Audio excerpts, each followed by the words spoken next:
नमस्कार. कोकणी थाट या आपल्या यूट्यूब चॅनलमध्ये तुम्हा सर्वांचं मनपूर्वक स्वागत. सर्वात आधी सर्वांना आषाढी एकादशीच्या हार्दिक शुभेच्छा. खूप महिने झाले आणि काही कारणास्तव व्हिडिओ पण नाही मला अपलोड करता आले होते. पण आज एक नवीन रेसिपी ट्राय केली आहे. खरं तर जुनी आहे, पण मी खूप दिवसांनी ट्राय केली आहे. म्हटलं शेअर करूयात. तर साहित्य आणि कृती सांगते.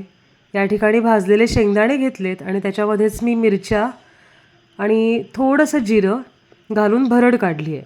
आता याच्यातच का टाकल्यात, कारण आज आपण जी खीर बनवणार आहोत ना, ती गोड नाही आहे, आंबट तिखट आणि गोड चवीची आहे. खूप सुंदर लागते, नक्की करून बघा. आज खूप वर्षांनंतर ट्राय करते. सारखं खिचडी वगैरे काय करायचं, म्हणून म्हटलं हीच बनवूया. तर भरड काढून घेतलेली आहे आणि या ठिकाणी तूप घेतलं आहे मी. 1-2 चमचे वगैरे तूप घेतलं आहे. व्यवस्थित गरम करून घ्यायचं आणि त्यामध्ये 1 छोटा चमचा जिरं व्यवस्थित फुलवून घ्यायचं आहे. तुम्ही जर उपवासाला कढीपत्ता खात असाल तर या ठिकाणी कढीपत्ता घातला तरीसुद्धा चालेल. खूप उत्कृष्ट येते चव त्याच्यामुळे. तर इथे जिरं व्यवस्थित फुलून झालं की आपण साबुदाणे यात घालून घ्यायचे. तर हे साबुदाणे रात्रीच भिजत घातलेले होते.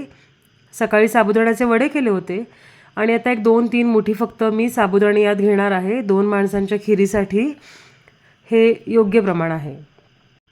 तर जास्त तिखट आवडत असेल ना, तर मगाशी फोडणीमध्ये जिरं आपण घातलेलं, त्यात तुम्ही जर कढीपत्ता घातला तर, किंवा बारीक चिरून मिरची आणि थोडंसं आलं घातलं तरीसुद्धा चालू शकेल.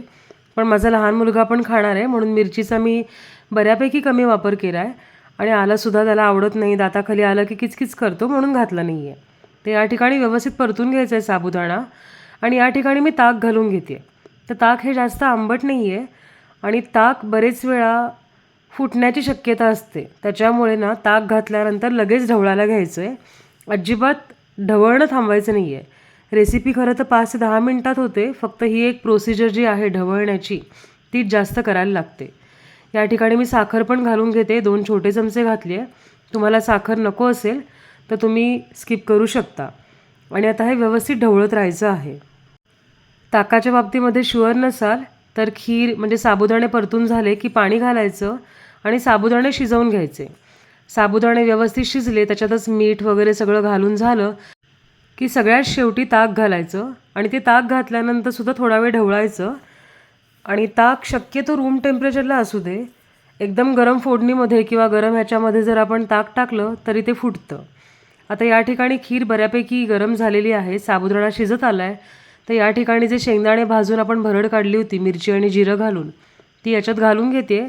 2 मोठे चमचे वगैरे घातलेली आहे आणि थोडंसं मीठसुद्धा घालून घेते. तर मीठ वगैरे सगळं घालून झालं ना की व्यवस्थित ढवळत राहायचं. मी सांगितलं तसं या खिरीमध्ये बाकी काही नाही, फक्त ढवळत राहणे ही मेन प्रोसिजर आहे. आता याला उकळी काढली तरी चालते आणि नाही काढली तरी चालते. व्यवस्थित गरम आणि साबुदाणा व्यवस्थित शिजलेला हवा. तर या ठिकाणी आता साबुदाणा आपला शिजलेला आहे. बघा, तुम्ही बघू शकता की व्यवस्थित ट्रान्सपरंट दिसतो आहे खीर ढवळतानासुद्धा. तर तेवढं झालं तरीसुद्धा तुम्ही गॅस बंद केला तरीसुद्धा चालू शकतो आहे. आता या ठिकाणी जिरं वगैरे आवडत असेल जास्त, ते जिरे पावडर टाकलेली चालेल. आणि उपवासासाठी खात नसाल तर थोडीशी लसणूची फोडणी टाकूनसुद्धा हे हिवाळ्यामध्ये खाण्यासाठी अतिशय उत्तम पर्याय, खूप चवीला लागतं. इथे बघू शकता की ट्रान्सपरंट झालेले आहेत साबुदाणे. आणि खरं सांगते, कुठलाही भपकेबाज नाही, काही नाही. सरळपणे गरम गरम खीर ही वरपायला घ्या. कुठलंही डेकोरेशन नको आणि काही नको.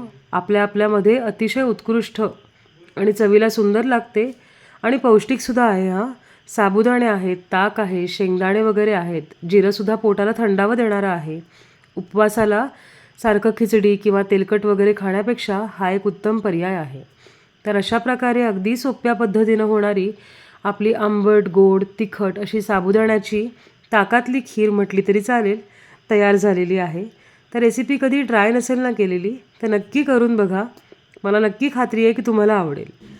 आणि अशाच नवीन नवीन रेसिपीजसाठी माझ्या कोकणी थाट या यूट्यूब चॅनलला नक्की लाईक आणि सबस्क्राईब करा. धन्यवाद.